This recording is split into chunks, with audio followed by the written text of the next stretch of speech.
How's it going, everybody? Welcome to K6 Outdoors. My name is Kyle. Do any of you have that musty car smell, or, well, something just don't smell right inside the vehicle? Now, obviously, there's many things that can attribute to car smells and what makes things smell bad. But in newer cars, one of the most neglected items, at least that I know people neglect, are cabin air filters. Cabin air filters help filter the air coming in from the car out from the outside, and kind of work like the air filter in an engine. Helps clean the air and take out pollen, dirt, debris, and such like that before it enters the cabin of the car.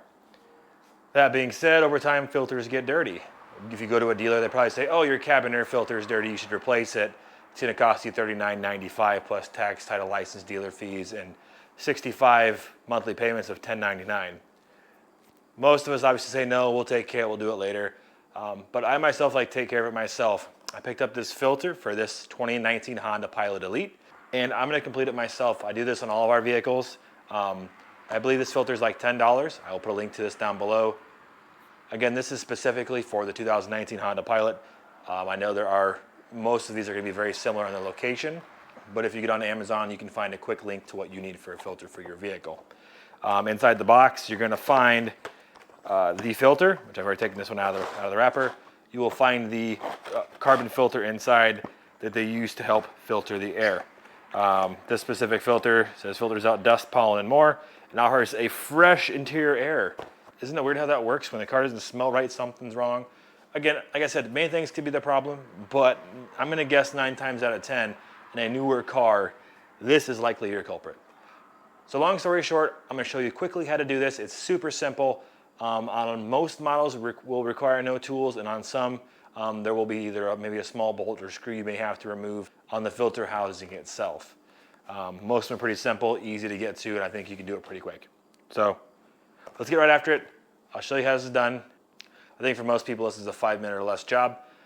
This depends how much crap you've got stuffed in your glove box. So let's get after it quick. Okay, to install this, the first thing you need to do is open your glove compartment and then empty it out of all the junk inside.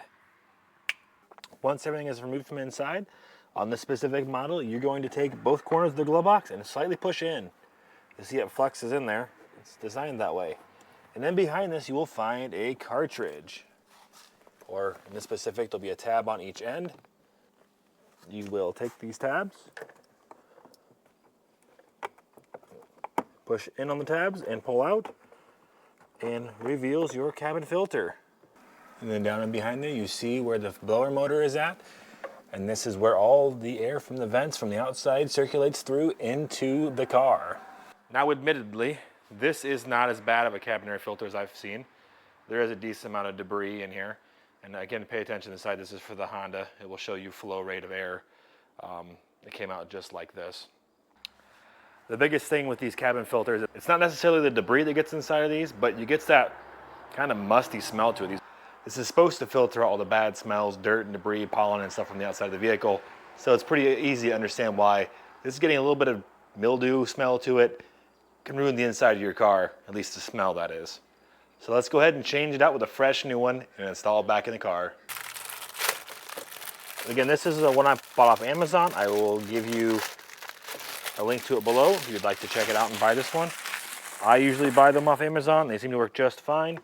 If you put them side by side, I bet you couldn't tell me which one's the OEM one, aside the one being dirty. But old busted, new hotness. Pay attention again to the airflow on the end. You want that on this specific car facing down. Again, you'll see on the front of this, the airflow pointing down. So that's how it goes. We've got the filter installed back in the cartridge here. Now you slide it back in here, making sure on this specific one, the airflow faces down. It just slides back in here and clips into place. That's how easy it is to change out. Now you just close this up and the drawer will kind of walk back into its spots because it's flexible. And it's done. And throw all your stuff back in. I will be sure to put links down below. Again, there are Amazon affiliate links for the various items used today. If you guys choose to use those, I will get a little bit of a kickback for you guys purchasing items. Any items to those links, I get some kickback on. And just remember, it's of no expense to you, and it's something Amazon pays out to their affiliate members. Thanks for stopping in today, everybody. If you guys liked today's video, give me a thumbs up. If you aren't a part of the YouTube family, hit that subscribe button. Click that bell so you get notifications when I post more videos like this. Or if you also like outdoors, tractor videos, gardening, and just the broad outdoor videos in general, I encourage you to subscribe to the channel and follow along. Thanks again for stopping in today, everybody. I really appreciate it. Hope to catch you on the next video. Until then, this is Kyle signing out.